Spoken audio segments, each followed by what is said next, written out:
예, 수험생 여러분, 자, 우리 이제 드디어 실전 모의고사로 왔네요. 자, 여러분들, 그래서 마지막 이제 마무리 과정이 시작됐는데, 이 실전 모의고사 제가 예고드린 대로, 자, 제가 지난 시간에 우리 문제집 강의할 때 그 예고드린 대로 이 실전 모의고사를 빨리 좀 마치고요.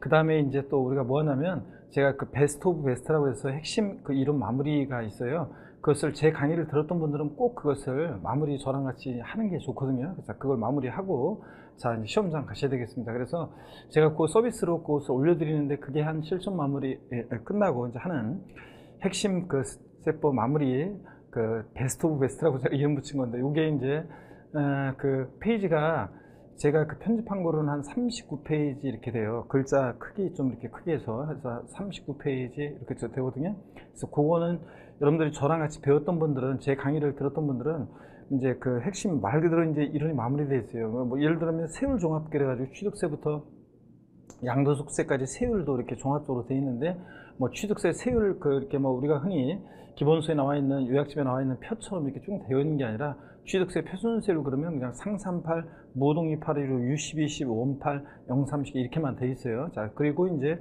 그 또 세율에서 또 중요한 그런 내용들이 또 거기 이제 쭉 정리가 되어 있고요. 그래서 이제 가로놓기도 있고, 그 다음에 두 개 중에 고르기, OX, 또 그 다음에 오주선다 이렇게 해가지고 39페이지 정도로 해가지고 약 40페이지 정도 내외로 해가지고 되어 있습니다. 그래서 그것은 꼭 저랑 같이 강의를 들었던 분들은 이론을 총 마무리 하시면 되는데, 그걸 이제 쫙 마무리 하시고 여러분들 쭉 한번 그 복습을 하시면, 그러면 세법 이제 여러분들이 그 짧은 기간 동안에 핵심이 딱 마무리가 될 거고요. 여러분들이 또 많은 분들이 그 내용을, 그걸 강의를 들으면 이제 그 세법이 이제 됐다, 이제 보인다, 막, 그리고 여태까지 안 잡혔던 분들도 그런 고백들을 많이 합니다. 그래서 여러분들이 그건 꼭 들으셔야 되고, 그 다음에 일단 그 전에 우리 회사에서 일단 실전 모의고사 이것을 하도록 되어 있기 때문에 일단 실전 모의고사를 하고요. 그 다음에 핵심 마무리하고, 그 다음에 이제 시간 여유가 되면은 이제 최종적으로 마지막에 이제 제가 만든 문제, 요거는 이제 제가 쓴 게 아니고요. 제가 만든 문제, 그 다른 일반 그 타사에서 고시학원에서 이제 하는 동영 모의고사 있죠? 그 동영 모의고사를 원래는 이제 40문제씩 해가지고 4회분인데 그것을 제가 다 할 수는 없고, 제가 시간 봐가지고 한두 회라도 그거 이제 해드리는 방향으로 하겠습니다. 그래서 제 강의를 들었던 분들 제가 끝까지 구원해드리고, 또 처음 여러분 만나서 제가 구원해드린다고 그랬죠? 그 구원의 약속과 그 다음에 또 끝까지 책임을 지기 위해서 제가 그 우리 회사에서 이제 하는 거 말고도 제가 또 이렇게 이제 서비스로 여러분들 그 자료 제공하고 이렇게 하도록 하겠습니다. 여러분 끝까지 여러분들 저와 함께 하시고, 마지막 마무리 강의가 특히 중요합니다. 공부는 제가 항상 했듯이 9, 10월 달 이 마무리 강좌가 중요합니다. 그래서 마무리 강좌를 꼭 여러분들 그런 것들을 함께 하시길 꼭 당부드리고요. 아셨죠, 여러분? 자, 그래서 꼭 그것을 수강하시길 당부드립니다.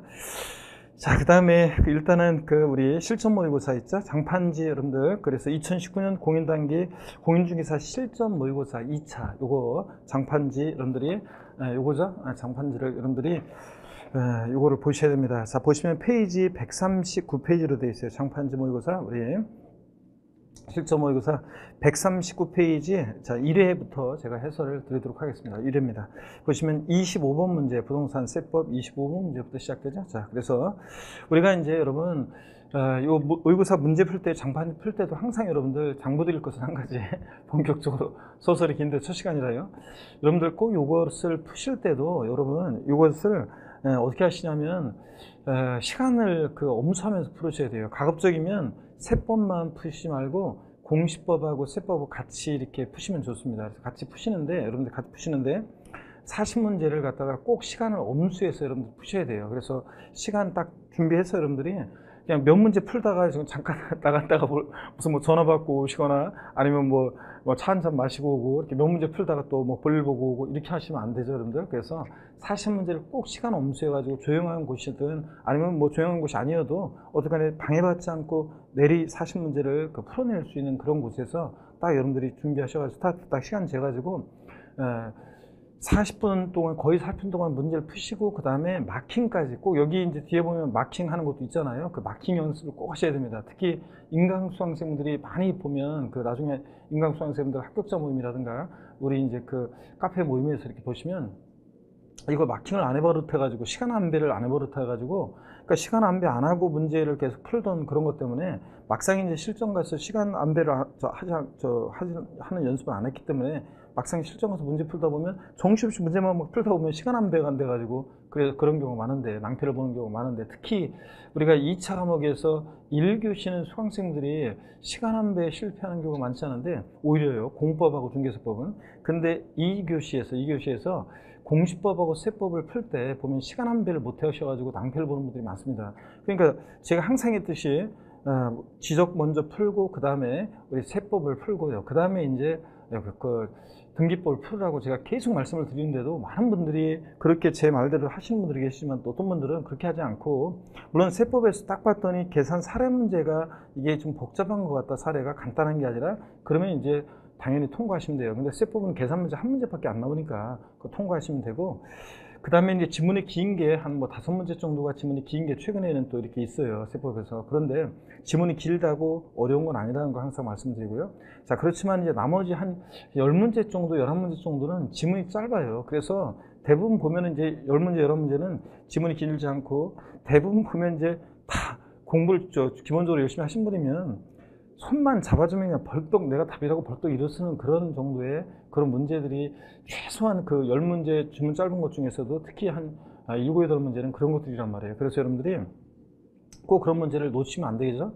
등기법을 풀다가 시간을 많이 잡아먹어가지고, 그래서 이제 세법 풀 때 손만 잡아주면 답이라고 벌떡 일어서는 그런 애들이 있잖아요. 그런 애들을 막 정신없이 막 시간에 쫓기면서 막 그러니까 그런 공시법을 막 풀다가 정신없이 막 풀다가 거기에 문제 푸는 거에 막 빠져 풀다 보면 시간 안배를 못 해가지고, 제가 많은 지금 최근 이게 이제 한 2년 됐죠. 지금 1교시, 2교시 이제 분리된 게. 그래가지고 지금 한 2년 계속 얘기를 들어보면, 오히려 이제 공시세법 시간에 2교시에서 시간 안배를 못 해가지고 막 풀다 보니까 시간이 없어요. 시간이 없는데, 그러니까 세법 마음이 막 급해지죠. 마음이 급해지니까 세법이 잘 눈에 안 들어와요. 그래서 막 정신없이 풀다가 세법을 쉬운 것들을 그냥 그냥 설렁설렁 풀다가 실수하고 어이없이 그런 주는 문제를, 그래서 이러이러한 지방세는 그랬는데, 그냥 지방세 그 끝에 그걸 못 보고 그냥 이렇게 답 고르고 뭐 이런 식으로 등등, 하여튼 어이없이 문제를 틀리는 경우가 많습니다, 세법을. 자, 그래서 오히려 공시세법 점수가 이렇게 안 나오고 그런 경우가 많이 있습니다, 여러분들. 그래서 최근에 작년 29회 시험에는 등기법이 여러 개 출제가 됐잖아요. 자, 공시세법. 그러니까 이럴 때 세법을 한 문제라도 더 맞춰야 되는데 어이없이 그렇게 틀리면 안 되잖아요. 그래서 시간 안배 하시는 걸 꼭 연습을 하셔야 되는데, 이 장판지 이런 거 풀 때도 항상 여러분, 항상 먼저 뭐부터요? 자, 40문제를 전체를 다 푸시라는 걸 좀 당부드리고, 시간을 엄수해서 마킹까지 하시는 걸 꼭 당부드립니다. 시간 안배에서 문제 푸는 그런 연습을 꼭 하시길 당부드립니다.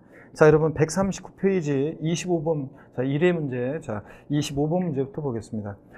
국세기본법상 납세무 성립, 확정, 소멸에 관한 설명으로 틀린 거 그랬습니다. 우리 조세 총론에서 납세무 성립, 확정, 소멸 부분이 시험에서 가장 많이 출제된 부분이죠. 자, 그런데 소멸에서 이제 잘 안 나오는 부분인데 가끔 나오는 거죠. 자, 29회 시험 때 최근에 이제 28회 시험에서 소멸에서 시험 문제 나왔고, 성립 시기가 29회 나왔어요. 요 동네에서 나온다 그러면 이제 확정이 중요하다는 것을 말씀드리고요. 자, 그 다음에 소멸에서는 좀 깊은 내용들, 소멸시효 기간이라든가 제척 기간이라든가 이런 것들에 대해서 정확하게 깊게 공부를 하시길 당부드리고요. 자, 그 다음은 문제를 보시면 틀린 거 그랬는데, 1번에 예정신고 납부하는 양도소득세 납세무 성립 시기는 그 과세 표준이 되는 금액이 발생한 달의 말일이라는데, 자, 우리 소득세 납세무 성립 시기는 언제냐면 과세 기간이 끝나는 때입니다. 그렇죠, 여러분들? 우리 기간 단위 과세하는 소득세, 그 다음에 법인세. 자, 그 다음에 부가가치세. 얘네들 국세 3인방. 얘네들 보시면 자연인 개인의 소득에 부과하고 법인의 소득에 부과하고 사업자의 부가가치에 부과할 때, 얘네들은 일정한 그 과세 기간이 있어가지고 과세 기간이 끝나는 때, 그 과세 기간이 끝나는 때 납세무가 추상적으로 성립합니다. 그죠? 그랬을 때 소득세는 원칙적으로 1월 1일부터 12월 31일까지를 과세 기간으로 할 때, 이 과세 기간이 끝나는 때 소득세 납세무가 추상적으로 성립합니다. 다만 예정신고 납부하는 소득세는 달의 말일이요. 자, 이걸 기억하셔야겠습니다. 그 과세 표준이 되는 금액이 발생한 달의 말일이에요. 양도소득세 예정신고 납부를 떠올리시면 양도일이 속하는 달의 말일로부터 2개월 내 양도세 예정신고 납부하잖아요. 그걸 떠올리시면 됩니다. 그래서 예정신고 납부하는 소득세는 달의 말일이고, 그냥 소득세 납세무 성립 시기는 언제다? 과세기간이 끝나는 때입니다. 자, 그래서 여러분 1번 집은 예정신고 납부하는 양도세는 납세무 성립 시기는 그 과세 표준이 되는 금액이 발생한 달의 말일. 맞죠, 여러분들? 그 다음에 2번 인지세는 문서에 부과하는 국세인데 문서 작성하는 때 납세의무가 추상적으로 성립합니다. 자, 그리고 인지세는 학자들이 자동 확정된다고 하는데 문서 작성하는 때 납세의무 성립해가지고요, 신고하거나 결정하는 특별한 절차 없이 자 납세의무가 성립하면서 그대로 세액이 확정되는 그런 세금입니다. 인지세. 3번이요. 수시부과에서 징수하는 국세나 지방세는 절 보세요, 여러분들. 자, 이거 저희 강의를 들었던 분들 생각나세요, 여러분들? 수시부과에서 징수하는 국세나 지방세는 수시부과 사유가 발생한 때. 올렸다 내리라고 그랬죠? 수시부과는 때 아니에요. 수시부과 사유가 발생하고 30일이 경과하는 때, 이래도 틀리다고 그랬죠? 수시부과 사유가 발생한 때. 이렇게 기억하라고 그랬습니다, 여러분. 자, 그래서 3번 수시부과에서 징수하는 국세, 수시부과 사유가 발생한 때. 맞죠, 여러분? 예. 그 다음에 소득세는 과세품과 세액을 정부에 신고하는 때 납세금 확정된다는데, 여러분 신고 납부하는 세금은 납세의무자가 납세금 확정합니다. 우리가 납세금 확정이란 말을 보면 누가 세금 계산하냐, 이걸 항상 돌리라고 했어요. 제가 올해 그래서 일단 이게 중요하기 때문에, 이 문제와는 상관없이 이게 중요하기 때문에 좀 이걸 좀 다시 한번 정리해 드립니다, 여러분. 우리가 답은 뭐 지금 여러분들이 쉽게 고르더라도, 자 보세요. 납세의무요. 세금 납부할 의무는 추상적으로 성립하고 구체적으로 확정이 되고 소멸하는 과정을 거칠 때 납세금 확정이란 말을 보면 항상 여러분요, 누가 세금 계산하냐, 이걸 떠올려야죠. 누가 세금 계산하냐. 자, 그럴 때 신고 납부하는 세금은 납세의무자가 납세의무를 확정합니다. 납세의무자가 납세의무를 확정하는데 어느 때 확정이 됩니까? 신고하는 때. 납세의무자가 신고하는 때 납세의무가 확정이 됩니다. 그래서 시험에서는 다음 원칙적으로 납세의무자가 신고하는 때 납세의무가 확정되는 지방세는 물어봐요. 그러면 신고하는 때 확정되는 지방세 어떤 겁니까, 여러분?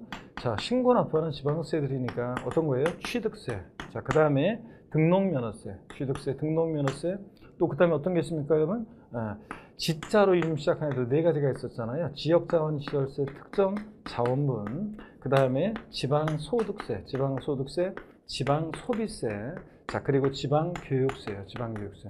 취득세, 등록면허세, 부가세일 때 지방교육세, 이런 애들. 자, 부가세들은 여러분 그때그때 달라요. 본세에 따라서 성격이나 징수 방법, 납세문 성립식이 다 본세를 따라가잖아요. 자, 이래서 어려울 거 하나도 없네요. 신고하는 때 납세문 확정되는 지방세 어떤 거냐? 취득세, 등록면허세, 지자로 이름 시작하는 지방세 네 가지가 얘네들이 신고하는 때 확정이 됩니다.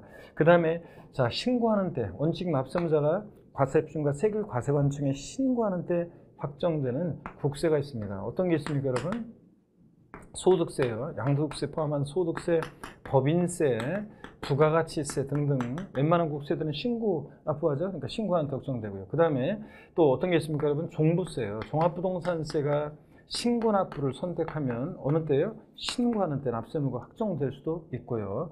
자, 그 다음에 다시 여기서 이제 보시면 과세 주체요. 과세관청에서 세무공무원이 과세관청에서 과세 주체가 과세 표준과 세액을 결정하는 때 납세의무가 확정되는 그런 세금들이 있습니다. 자, 과세관청에서 결정하는 때 납세의무 확정되는 지방세 어떤 거냐, 그러면 어떤 게 있습니까, 여러분? 보통징수하는 세금이 그렇잖아요. 그러니까 보통징수하는 세금이 과세관청에서 결정하는 때 원칙 확정되죠. 어떤 거예요? 재산세, 친구 같이 나오는 애, 지역자원시설세, 특정부동산분, 특정자원분은 자, 신고 납부하니까 신고 납부 원칙이니까 신고하는 때 확정되고, 특정부동산분이 재산세 친구, 보통징수하니까 결정하는 때 확정되고, 또 지방교육세요. 재진이 재산세 부가세일 때 지방교육세는 본세에 따라서 보통징수하니까 결정하는 때 확정됩니다. 그 다음에 국세에서 결정하는 때 확정되는 국세 어떤 게 있냐 그러면 여러분 어떤 게 있습니까? 자, 종합부동산세는 원칙은 정부 부가가세니까 원칙 결정하는 때 확정되죠. 그 다음에 또 어떤 거예요? 상속세, 증여세, 얘네들 등등등. 그 다음에 종부세도 종부세, 부가세, 종부세, 부가세일 때 농어촌 특별세. 그러니까 지방교육세나 농특세 같은 부가세들은 본세에 따라서 그때그때 다르죠. 자, 그래서 종부세, 부가세일 때 농특세는 또 정부 부가가세 하니까 얘도 결정하는 때 확정될 수도 있고요. 그러니까 부가세들은 뭐 신경 쓸 거 없어요. 본세에 따라서 신고 납부할 수도 있고 보통징수할 수도 있으니까. 자, 이렇게 해서 얘네들을 결정하는 때 확정되는 국세 반드시 종부세, 상속세, 증여세 등 알아두시고, 이렇게 해서 신고하는 때 확정되는, 제가 지금 다른 데서 이제 고시학원에서 있죠. 통영모의고사 1주차 문제에서 정답률이 30% 공통적으로 진행하는 곳마다 30% 안 되는 문제가 있었는데, 다음 원칙적으로 신고하는 때 납세문자가 과품과 세액을 신고하는 때 납세무 확정되는 지방세를 모두 고른 것은 몇 개인가? 자, 이렇게 문제 냈더니 사람들이 거기 보기에 취득세도 있었고 양도소득세도 있었거든요. 근데 양도소득세까지 같이 다 골랐어요. 자, 왜 그래서 틀린 분들이 많았는데, 신고하는 때 확정되는 지방세 그러면 거기 취득세만 골랐어야 되는데 양도소득세까지 같이 골라서 틀린 사람들이 많습니다. 그거 문제 여러분들이 주의하셔야 되고요. 자, 이렇게 해서 여러분들, 자, 우리 확정이 올해 중요하기 때문에 제가 확정을 좀 소개해 드렸습니다. 자, 다시 이쪽 보시면 확정, 그래서요 4번 지문, 그래서 소득세는 과세표준과 세액을 정부에 신고하는 때 확정되는 그런 세금이고요. 자, 5번 지문 보시니까 여러분, 납세고지, 독촉, 그 다음에 납부채고, 교부청구, 이런 것들은 뭡니까?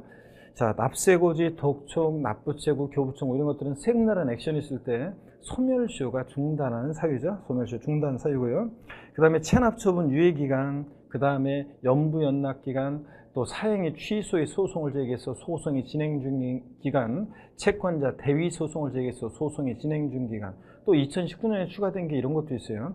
체납자가 세금을 체납한 사람이 해외로 출국했습니다. 그러면 그 출국한 기간 동안 그 소멸시효가 어떻게 한다? 정지합니다. 그래서 소멸시효 중단과 정지 사유를 알고 있는지 묻는 문제인데요.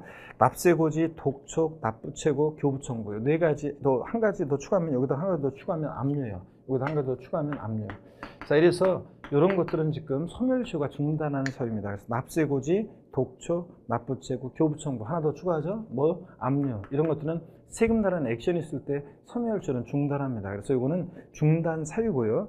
그래서 중단, 자, 소멸시효 중단 이런 거라고 했습니다, 여러분들.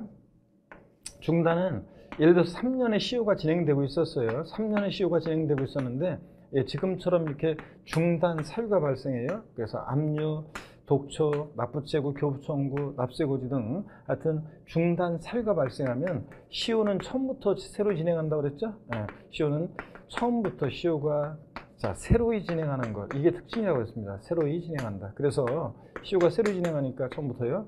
이전 거 없어지고 처음부터 이제 시효가 새로 5년 이런 식으로 이게 중단이라고 했습니다. 중단은 시효가 처음부터 새로 진행합니다. 정지는 그 기간만 정지했다가 이어서 시효가 진행해요. 그래서 3년의 소멸시효가 진행되고 있었다 그러면 정지는 그 기간만 정지했다가 기간만 정지했다가 이어서 기간만 정지했다가 이어서 시효가 다시 진행합니다. 2년. 이러면 이제 소멸시효 5년 완성, 이런 식으로. 요거 또 알아두시고요. 자, 그래서 여러분 제척기간, 이제 제가 다음에 이제 문제 또 자세히 설명드릴 건데, 제척기간하고 소멸시효 정확히 또 기간도 다음에 또 여러분들 또 알려드리도록 하겠습니다. 그래서 오늘은 일단 또 정지 사유, 또 그 다음에 중단 사유 한번 비교하고, 얘네들은 소멸시효 중단하는 사유입니다. 자, 그래서 여기서 5번 지금 틀린 것은 체납처분 유예기간은 중단 사유가 아니라 정지 사유입니다. 정지 사유고요. 자, 그러면 여러분 절 보세요. 요것도 좀 알아두셔야 되는데, 압류는 제척기간이 중단하는 사유이다. OX예요. X 여러분들, 압류는 제척기간이 아니라 여러분 제척기간에는 중단과 정지도가 없어요. 소멸시효 같은. 그래서 제척기간에는 중단과 정지도가 없다. 다음에 또 뭐 설명 또 드리면 되지만 한번 살짝 또 말씀을 드리면요. 기왕에 올해 요번에 시험에서 이런 게 중요한 거니까, 소멸에서는. 우리가 여러분, 제척기간은 법률관계를 조속히 확정시키기 위한 거죠. 그래서 국가나 자체가 우리에게 세금을 부과할 수 있는 법정기간 정해놨다고 그랬잖아요. 이 제척기간은 소멸시효 같은 중단, 또 정지 제도가 없어요. 자, 그래서 압류는 제척기간이 중단한 사유다. 그럼 틀려요, 여러분들. 자, 그 다음에 제척기간은 우리 이렇게 외웠었어요. 다음에 뭐 또 자세히 또 보겠지만, 보시면, 자, 우리가 사기쳤다. 사기 기타 부정한 방법으로 우리가 지방세를 사기 기타 부정한 방법으로 포탈한 거 경감받았다 그러면 몇 년 제척기간 적용돼요? 10년이에요. 그 다음에 무신고, 신고기한 내 신고서를 제출하지 아니했다. 무신고는 몇 년입니까? 요거, 7년. 그 다음에 기타 나머지는 5년입니다. 그래서 우리가 지방세 제척 기간은 10년, 7년, 5년 이렇게 높이로 열라고 그랬습니다. 그럴 때 다만 상속이나 증여를 원인으로 취득한다거나 이렇게 상속이나 증여를 원인으로 취득한다거나 이렇게 그런 경우 그러니까 무신고긴 무신고인데 어떤 사항과 결합해서 무신고 있었죠. 자, 그런 경우에는 몇 년이다? 10년입니다. 그냥 무신고가 아니라 어떤 사항과 결합해서 무신고는 10년이고요. 자, 이렇게 해서 여러분들 10년, 7년, 5년 이거고 그 다음에 또 보시면 국세, 양도소득세 같은 여러분요. 자, 일반 국세, 양도소득세 같은 일반 국세의 제척 기간은 10년, 7년, 5년입니다, 여러분. 그죠? 10년, 7년, 5년. 이것도. 그런데 우리가 업계약서 쓰거나 다운계약서 쓰거나 자, 그랬다. 어떤 수강생이 물어봤다고 그랬잖아요. 제가 다운계약서 쓴 지 한 4년 좀 더 되는데요. 교수님 별일 없겠죠? 물어보는 분들. 몇 년 동안 별일 없어야 돼요? 10년 동안이요. 그래서 하여튼 10년, 7년, 5년이고. 그 다음에 상속세라든가 상속세, 증여세, 상속세나 증여세, 또 그 다음에 부담부 증여시, 부담부 증여시 소득세 있죠? 부담부 증여시 양도소득세 같은 소득세, 부담부 증여시 소득세. 부담부 증여시 소득세는 일반 소득세는 10년, 7년, 5년이지만 부담부 증여시 양도소득세 같은 애들은 증여세 규정을 따라가서 증여세랑 똑같습니다. 그래서 얘는 15년, 자, 15년, 10년이요. 자, 그래서 이렇게 해서 사기쳤다 15년, 무신고 15년, 기타 10년, 15년, 15년, 10년 이렇게 여러분들 외우시라고 그랬습니다. 자, 그 다음에 소멸시효도, 자, 한번 다시 볼까요, 여러분들? 소멸시효도 중요한데요. 소멸시효. 다시 한번 정리해 드립니다. 여러분, 소멸시효 기간이요. 소멸시효. 소멸시효. 나중에 또 문제 나올 건데 또 반복할게요. 지방세는 소멸시효가요. 지방세는 소멸시효가 몇 년입니까, 여러분? 자, 금액 상관없이 5년입니다. 이거 이제 내년에 개정될 예정인데 여러분 올해 시험 꼭 합격하셔야 됩니다. 그렇지 않으면 내년에 또 개정세법, 세법 많이 개정됩니다. 그럴 때 지방세, 자, 지방세 내년에 또 이제 금액에 따라 국세처럼 개정될 예정이지만 올해 우리 시험 볼 때까지는 자, 5억 원 미만이든 5억 원 이상이든 지방세 무조건 소멸시효 몇 년입니까? 5년이고요. 근데 국세는 소멸시효 기간이 세금을 부과할 수 있는 때로부터 5억 원 미만의 국세는 요거 원칙적으로 국세도 원칙 5년이잖아요. 그래서 5억 원 미만의 국세는 5년이고요.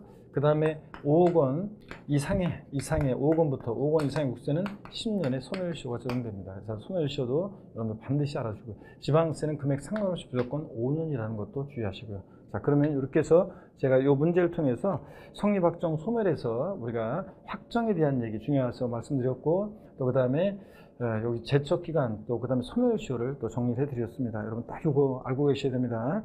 자, 5번 어떻든 간에 체납조문 유예 기간은 정지 사유지 중단 사유가 아니다. 그래서 25번은 5번이 정답입니다. 26번 문제 보겠습니다. 재산세 납세무자에 관한 설명으로 틀린 것을 모두 고른 것은 자, 그래서 보시면 기억번호 있잖아요. 우리 재산세 납세무자는 올해 중요하죠, 여러분들. 그래서 재산세 납세무자 시험에 매년 나오는데 근데 작년 29회 시험만 그냥 종합문제 속에서 스치듯이 주문 한 줄 나왔어요. 자, 그렇기 때문에 올해는 독립화문제로 또 출제 가능성이 높다. 잘 보셔야 되고 기억번 보니까 재산세 납세무 자, 판정 기준일은 과세 기준이라는데 항상 재산세는 납세무자뿐만 아니라 자, 이것이 대상이 되는 물건인지 납세무자는 누가 되는지 과세 표준 등등 물납부동산의 평가 등등 항상 언제를 기준으로 판단한다? 과세 기준일 6월 1일을 기준으로 판단하고요. 언제부터 그러면 항상 또 과세 기준일로부터 오고요. 자, 그래서 기억번 맞습니다. 그 다음에 니은번 보니까요. 권리 양도 또는 기타 사유로 인해서 재산세 과세장에 등재된 자의 권리 변동이 생겼을 때는 사실상 소유자가 재산세 납부할 의무를 진다 그랬는데 여러분 재산세 요거 재산세는 원칙적으로 누가 납세무자냐? 사실상 재산을 소유하는 자입니다. 그래서 여러분들 실질과세원칙상 등기능력과 무관하게 사실상 재산을 소유하는 자잖아요. 그래서 이렇게 권리 양도 또는 기타 사유로 재산세상 대장에 등기된 자의 권리 변동이 생겼을 때 사실상 소유자가 재산세 납부할 의무를 진다. 이건 원칙입니다. 원칙적으로. 근데 예외적으로 이제 권리 변동 사실을 신고 안 해서 과세권자가 사실상 소유자를 알 수 없을 때는 예외적으로 공부상 소유자가 되는 경우도 공부상 소유자가 되는 경우도 있긴 있습니다. 지금 원칙은 자, 니은번 원칙으로 봐서 맞다고 하시고요. 디귿번입니다. 소유권의 귀속이 분명하지 아니해서 소유권자를 알 수 없는 경우에 소유자가 불분명함으로 재산세를 부과할 수 없다는데 틀렸죠 여러분들? 누가 납세음자입니까? 사용자라고 했습니다. 여러분 소유권의 귀속이 불분명하다. 그럼 누가 납세음자예요? 사용자예요. 자, 여러분 여기 보시겠습니다. 이쪽 와서 보시면 우리 재산세 납세음자에서 여러분 소유권의 귀속이 불분명하다는 것은 이런 거라고 했어요. 소유권의 귀속이 불분명하다. 자, 그 귀속이 불분명하다. 자, 여러분 이거 우리가 이런 모의고사 해설 강의를 중요한 이유는 이 관련한 문제를 통해서 좀 전에 제가 납세 의무 확정 소멸과 관련한 얘기들을 쭉 정리해 드리잖아요. 자, 이 문제를 통해서 저랑 같이 공부했던 것들을 다시 한번 중요한 테마들을 정리하고 가시는 게 중요한 겁니다. 요거 이제 뭐 그 해설 강의 정답도 다 있고 해설이 있는데 뭐하러 필요하냐 그러는데 그렇지 않습니다. 그리고 또 여기에 이제 개정 내용 미반영된 또 오류가 좀 있어요. 자, 그런 것들 제가 또 수정해 드리고 그 다음에 관련한 테마를 여러분들이 정리하고 가는 게 중요한 거죠. 그래서 계속 일주일에 한 번씩 최소한 제 음성을 들으면서 이렇게 정리하고 가시는 것이 중요합니다, 여러분. 자, 그래서 계속 여러분들이 이 강좌가 의미가 있는 거고요. 중요합니다. 자, 여러분 소유권의 귀속이 분명하다. 그럼 어떤 거라고 그랬습니까? 소유권의 귀속이 분명하다는 것은 이런 거라고 그랬죠. 자, 공부상 소유자가요. 어떤 재산에 대한 공부상 소유자가 갑이에요, 예를 들어서.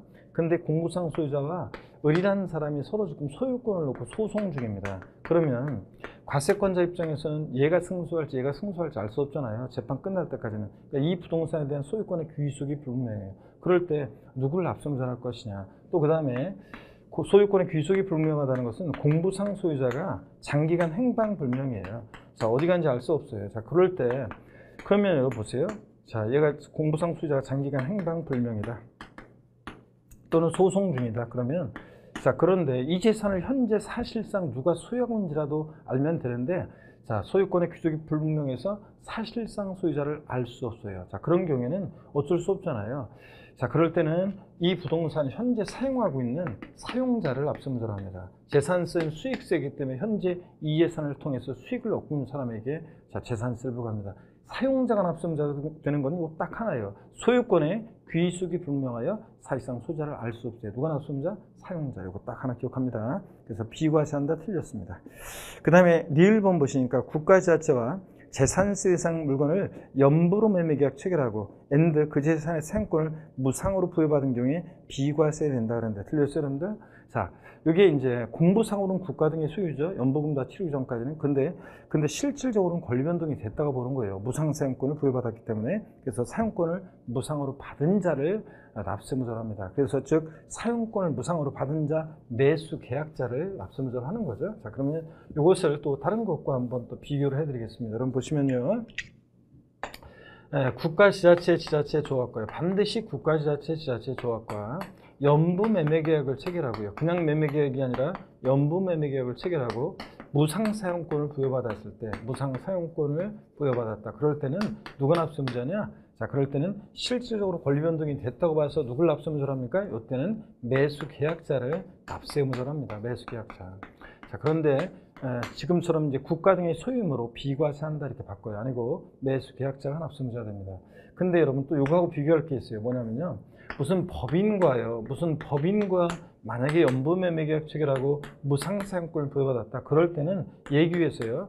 누굴 납세무자로 하냐면 이런 때는 매도계약자를 납세무자로 합니다. 매도계약자. 그래서 매도계약자를 납세무자로 하는데 그러니까 여기서 말하는 법인이 납세무자가 된다는 얘기입니다. 그래서 반드시 누구랑 연부매매계약 체결했는지도 잘 보셔야 돼요. 국가지자체, 지자체 조합과 연부매매계약 체결하고 무상사용권 부여받았을 때가 매수계약자지. 법인과 연부매매계약 체결하고 무상사용권을 부여받으면 매도계약자인 법인이 납세무자가 된다는 거 여러분 주의하고요.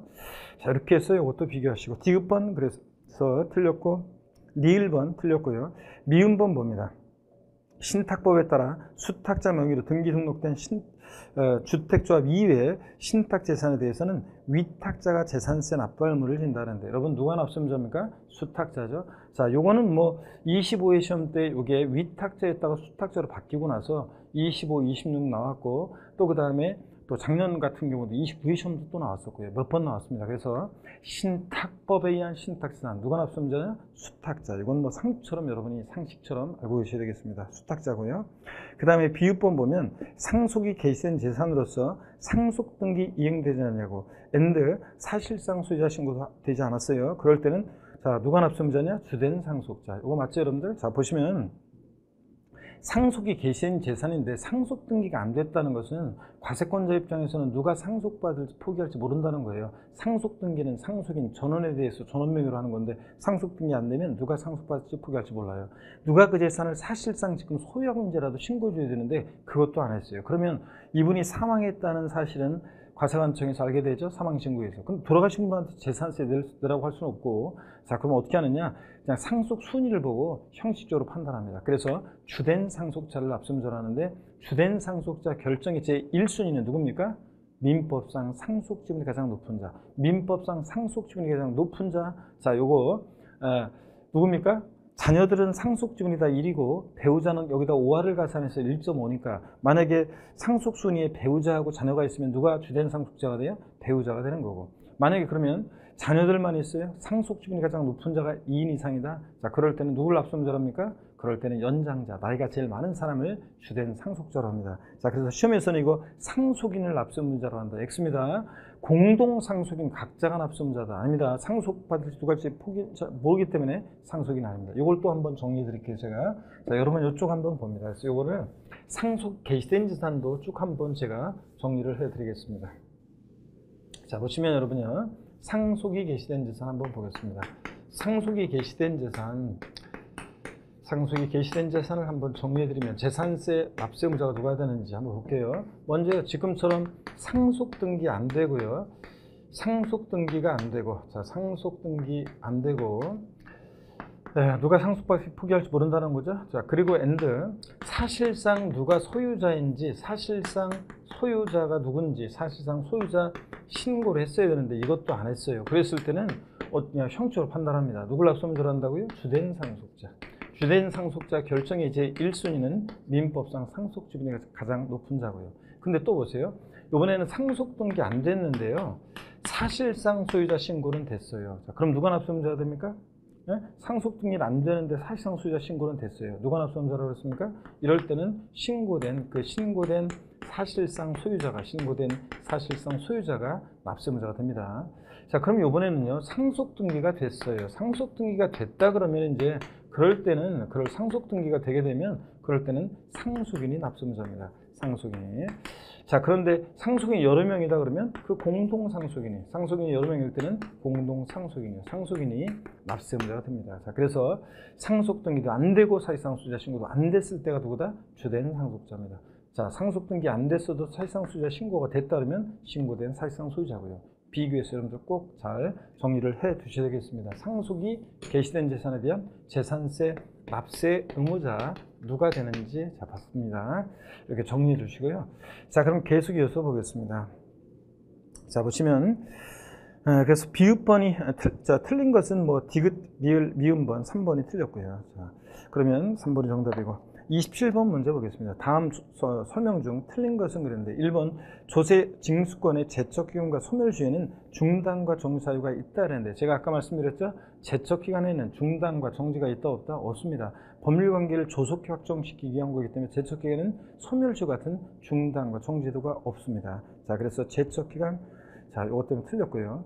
1번 정답입니다. 2번 서류의 송달을 받아야 할 자 또는 그 사용인, 그 밖에 종업원 또는 동거인으로서 사리를 판별할 수 있는 사람이 정당한 사유 없이 서류의 수용을 거부하면 송달할 장소에 그냥 정당한 사유 없이 거부해요. 그러면 송달할 장소 거기다 그냥 두고 올 수 있죠. 이렇게 이런 것을 유치 송달이라고 하는데 그냥 여기다 둘 수 있다. 자, 그래서 이게 시험에 한번 나왔었는데 다음 중 공시송달의 사유가 아닌 거 그래가지고 되게 공시송달은 사유가 곤란하고 불분명할 때 하는 건데 요거 거기다가 요거 하나 집어넣고 냈었죠. 자, 그래서 이런 경우에는 정당한 사유 없이 거부를 해 서류를 받아야 할 자가 그러면 거기다 그냥 두고 올 수 있습니다. 맞습니다. 이거 2번. 3번 보면 조세 불복을 하기 전에 사전적 구제 제도로서 납세의무자가 청구할 수 있는 제도를 우리가 과세전 적부심사 청구라고 합니다. 세금을 과세하기 전에 이게 세금을 부과하는 것이 적법한지 부적법한지 적부심사 청구를 할 수 있습니다. 자, 이거 맞습니다. 4번이요. 당의 재산 자체에 부과된 상속세, 증여세, 종부세, 또 재산세, 또 지방교육세, 재산세, 부가세일 때 지방교육세, 또 여기 하나 더 추가한다 그러면 지역자원시설세, 특정부동산분, 지역자원시설세, 특정부동산분, 뭐 자동차세 같은 이렇게 그 재산 자체에 부과된 세금들 우리가 흔히 당해세라고 하는데 얘네들은 자, 얘네들은 그에 관계되는 가산금은 저당권 등의 설정 시기를 불문하고 항상 피담보 채권보다 우선해서 징수한다. 그렇죠, 여러분들? 얘네들 당해세들, 그 재산에 부과되는 세금들은 법정기일 전에 저당권이나 질권 등이 설정되었든 후에 설정되었든 항상 피담보 채권보다 얘네들이 우선합니다. 자, 그래서 맞습니다. 꼭 알아두셔야죠. 당해세들 하나만 더 거기 있고 상속세, 증여세, 종부세, 재산세, 지방교육세 하나 더 추가한다면 지역자원시설세, 특정부동산, 재산세 친구예요. 얘 빠져있네요. 그 자동차세도 사실은 또 그 재산에 부과되는 세금으로서 얘네들 등등 거기 나와 있는 애들하고 재산세, 그 다음에 지역자원시설세, 특정부동산분, 재산세, 부가세로서 지방교육세, 자동차세, 종부세, 상속세, 증여세는 그 재산에 부과되는 세금으로서 항상 법정기일 전에 설정된 저당권, 질권 등에 담보되는 피담보채권보다 항상 얘네들이 우선합니다. 5번 보시면 지방세 기본법상 조세 불복을 하는 경우에 이의신청 심판 청구를 하는 경우에는 그 처분의 집행에 효력을 미치지 아니한다. 그렇습니다. 이게 이제 시험에 기출이 됐었지만 만약에 처분의 집행에 효력을 미치게 되면 시간 끌기 위해서 일단 모면하기 위해서 계속 이의 제기하고 뭐 이렇게 할 거 아니에요. 그렇기 때문에 그 처분의 집행에 효력을 미치지 아니합니다. 다만 압류한 재산에 대해서 이의 신청 심판 청구에 결정 처분이 있은 날부터 30일까지는 공매 처분을 보류하면서 이렇게 상황을 지켜볼 수가 있겠죠. 이렇게 해서 5번 지문도 기출 지문이고 맞는 지문입니다. 자, 28번 문제 보시면요. 지방세법상 취득세에 관한 설명으로 옳은 것을 모두 고른 것은 그랬습니다. 기억본 보니까요.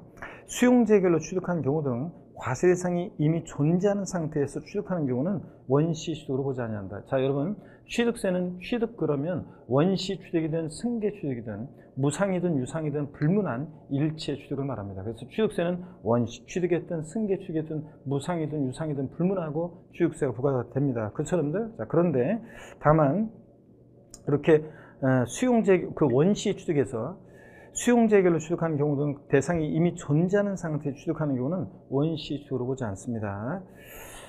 자, 그래서 기억번 맞고요. 자, 그 다음에 원시 취득으로 보지 않으니까 뭐 이런 거는 뭐 승계 취득으로 본다는 얘기겠죠.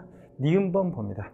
개인의 할부 또는 연불조건부 계약에 따른 이자액 상당 및 연체료는 취득가액에 제외한다. 이게 어떤 거냐면 우리 국수공판법 부 같은 객관적인 취득은 취득세 과세 표준을 시가편액 등과 관계없이 사실상 취득가액을 과세 표준합니다. 그때 그 사실상 취득가격 범위에 어떤 게 포함되느냐 포함되지 않느냐 그 얘기예요. 자, 그럴 때 사실상 취득가격 범위에 포함하는 거 포함하지 않는 거 쭉 나오는데 그때 여러분 여기 한번 보실래요? 사실상 취득가격 범위에 포함하는 것과 포함하지 않는 게 있는데 그럴 때 올해 작년 시험에 29회 시험에서 이제 사실상 취득가격 범위 어떤 게 포함하느냐 이게 이제 계산 사례 문제로 나왔잖아요. 자, 그러면 올해 이제 또 개정된 내용이 있어가지고 꼭 주의하셔야 됩니다. 할부 또는 연부계약에 따른 할부이자 연체료, 자, 요거 하고요.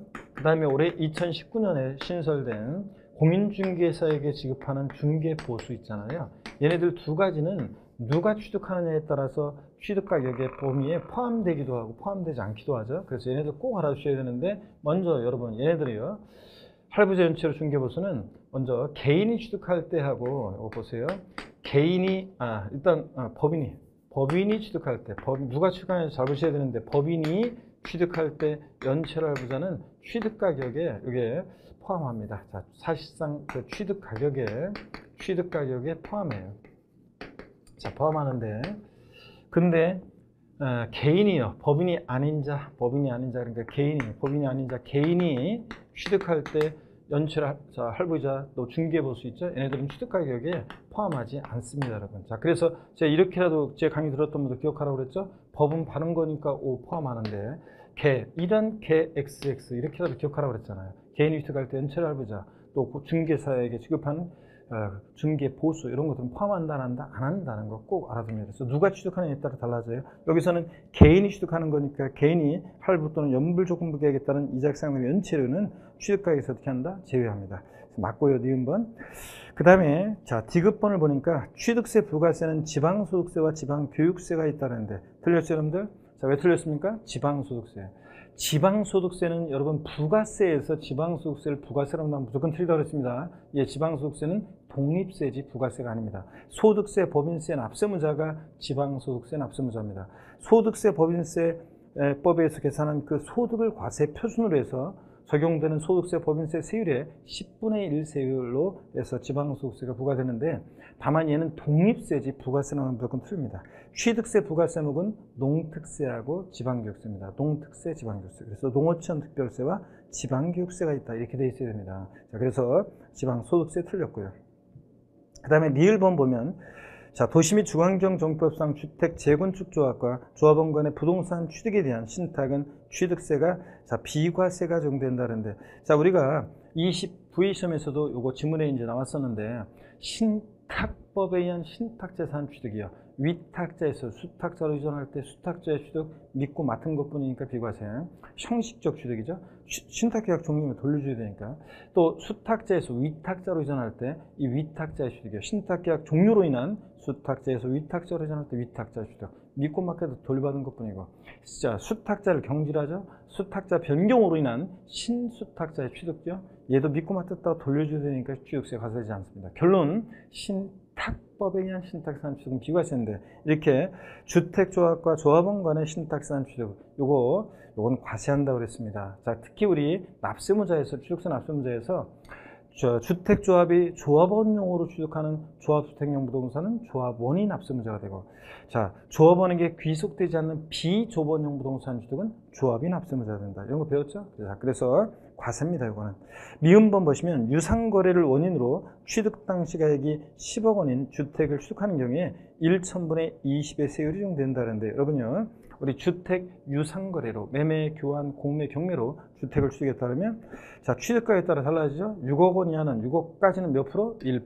6억 초과 9억 원이야. 9억까지는 2%. 9억 초과는 몇 프로? 3%입니다. 그래서 여기서 9억 초과했으니까 1,000분의 30의 세율이 적용됩니다. 자, 그래서 옳은 거 오르는데 기억번과 니은번이 옳고요. 자, 1번 정답입니다. 29번 문제 보시면, 여러분 29번 문제 보시면 지방세법상 별도 합산 대상 토지에 해당하는 면적은 그랬습니다. 우리 일반 건축물은 토지용 구분할 때 우리가 면적만 본다고 그랬습니다. 이 위치 안 보고 어디나 다 있는 거니까. 자, 그래서 면적만 보는데, 그때 기준면적 이내면 별도, 초과면 종합이잖아요. 그럴 때, 자, 기준면적을 어떻게 계산하느냐? 건축물 바닥면적에다가 용도적에 따른 적용비율을 곱해서 구한다고 그랬습니다. 자, 그래서 도시지역 내 상업지역에 있는 일반 건축물 바닥면적이 200, 그 다음에 부속토리 면적이 1200, 자, 그리고 상업지역의 용도적에 따른 적용비율이 300.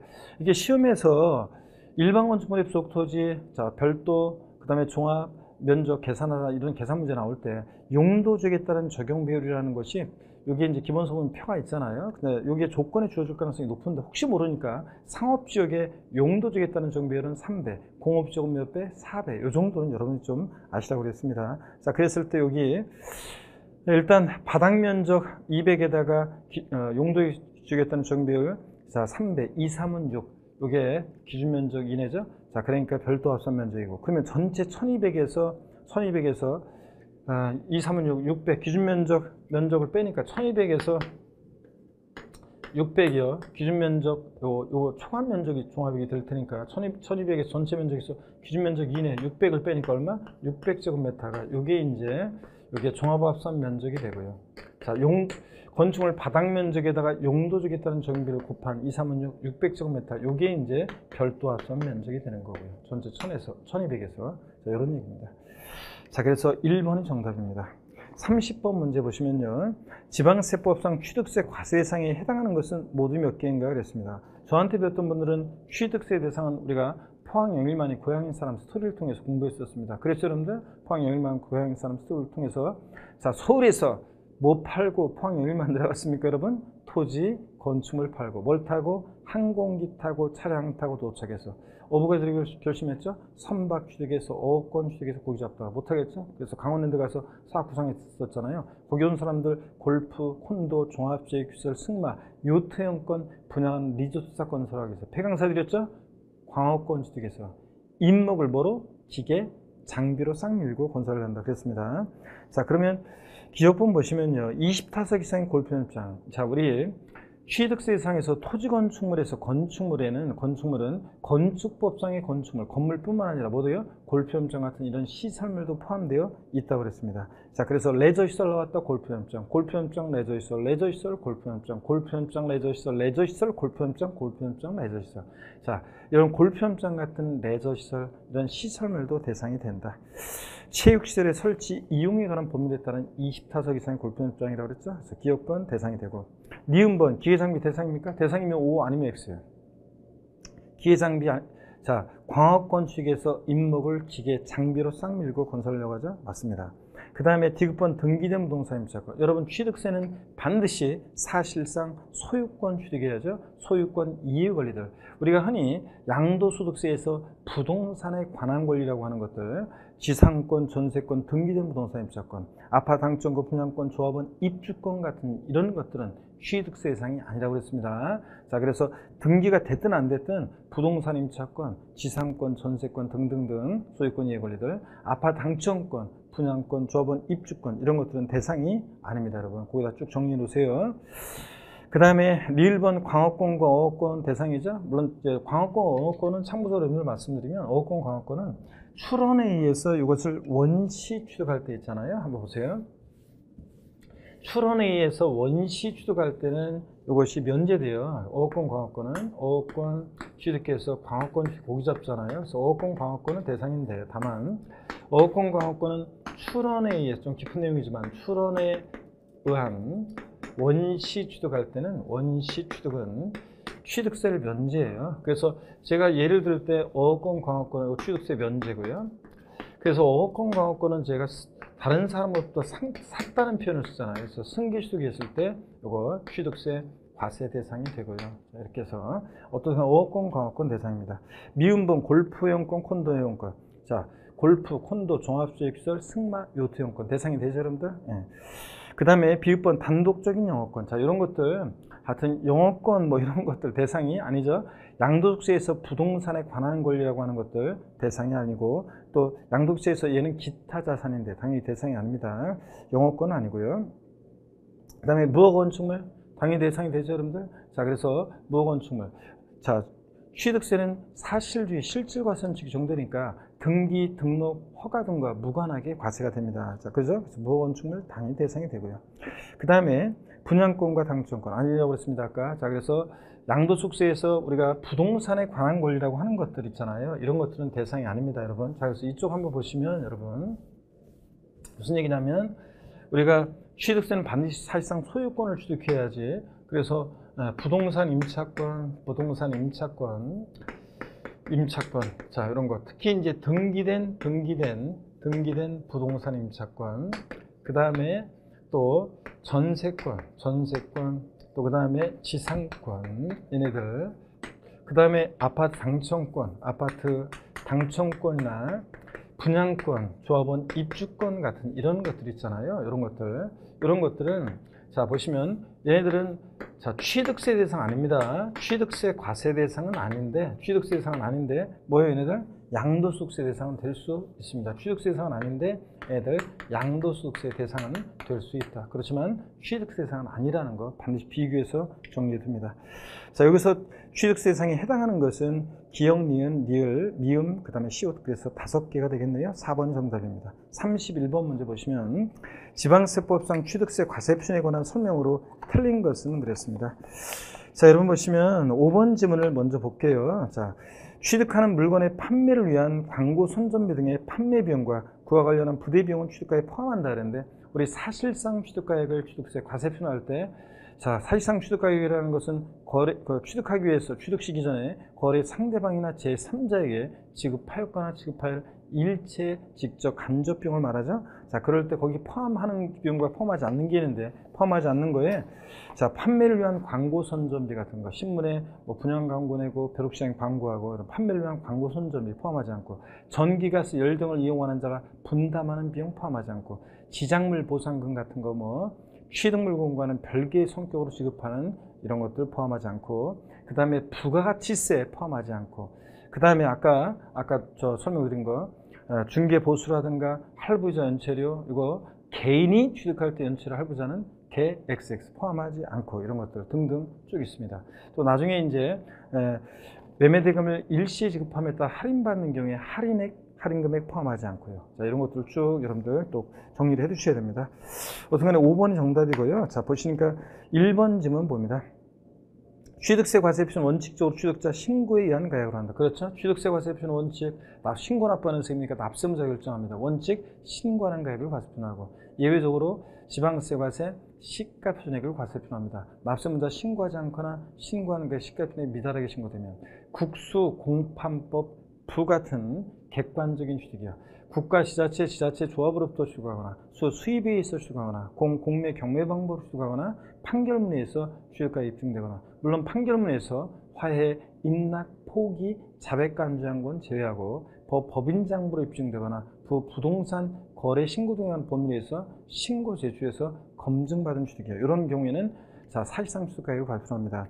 자, 여기서 원칙 취득자의 신고 가액에 한다. 맞죠, 여러분? 과세표시는 2번 공매에 의한 취득은 사실상 취득가액을 신고해야 한다. 국수, 공판법부, 공매, 경매 사실상 취득가액을 발표합니다. 자, 시가표준액 1억짜리인데 공매 가액이 7천만 원이다. 어떤 걸 과세표합니까? 시가표준액 1억짜리인데 공매 경락받았다. 7천만 원이다. 그러면 공매 경락가액 7천이면 과세표준 뭐로 한다? 7천만 원이요. 그 다음에 3번 건설법인이 건물을 신축하는 경우에 법인장부상에 나타나는 건축비용이 취득세 과세 표준이 된다는데, 여러분 우리가 건물 신축했을 때, 재축했을 때 원시 취득의 경우에 취득세 과세 표준은 건축비입니다. 건축에 소요된 비용, 건축비. 자, 우리가 건축물을 건축했을 때 취득세 과세 표준 한번 보겠습니다. 취득세 과세 표준 보시면 먼저 원시 취득했을 때 신축, 재축, 신축이나 재축을 했을 때, 신축이나 재축했을 때 취득세 과세 표준은 건축에 소요된 비용, 건축비입니다. 이게 이제 신축이나 재축은 원시 취득이고요. 자, 원시 취득이고, 원시 취득의 경우 취득세 과세 표준은 건물 건축했을 때 이거 건축비입니다. 건축에 소요된 비용이요. 자, 그런데 우리가 증축이나 개수 등으로 가액의 증가가 있다. 증축이나 개수로 가액 증가가 있을 때는, 이때는 이제 우리가 간주 취득, 의제 취득이죠. 가액의 증가를 취득했다고 의제하잖아요. 의제 취득, 간주 취득의 경우에 취득세 과세 표준은 뭐로 한다고요? 이때는 증가한 가액입니다. 증가한 가액. 자, 이렇게 해서 이런 것들도 한번 또 정리합니다. 자, 그래서 여러분들 자 보세요. 건축물 건축했을 때 우리가 과세 표준 신축과 재축의 경우는, 원시 취득의 경우는 건축에 소요된 비용이고 건축비, 증축이나 개수로 가액의 증가가 있을 때는 그 증가한 가액을 취득했다고 의제하죠. 간주 취득은, 의제 취득은 뭘 과세 표준한다? 증가한 가액. 이렇게 해서 차이점 여러분들 또 비교하고 정리합니다. 자, 그 다음에 계속 이어서 보시면요. 4번 질문이요. 법인이 아닌 자가, 개인이라고 그랬죠?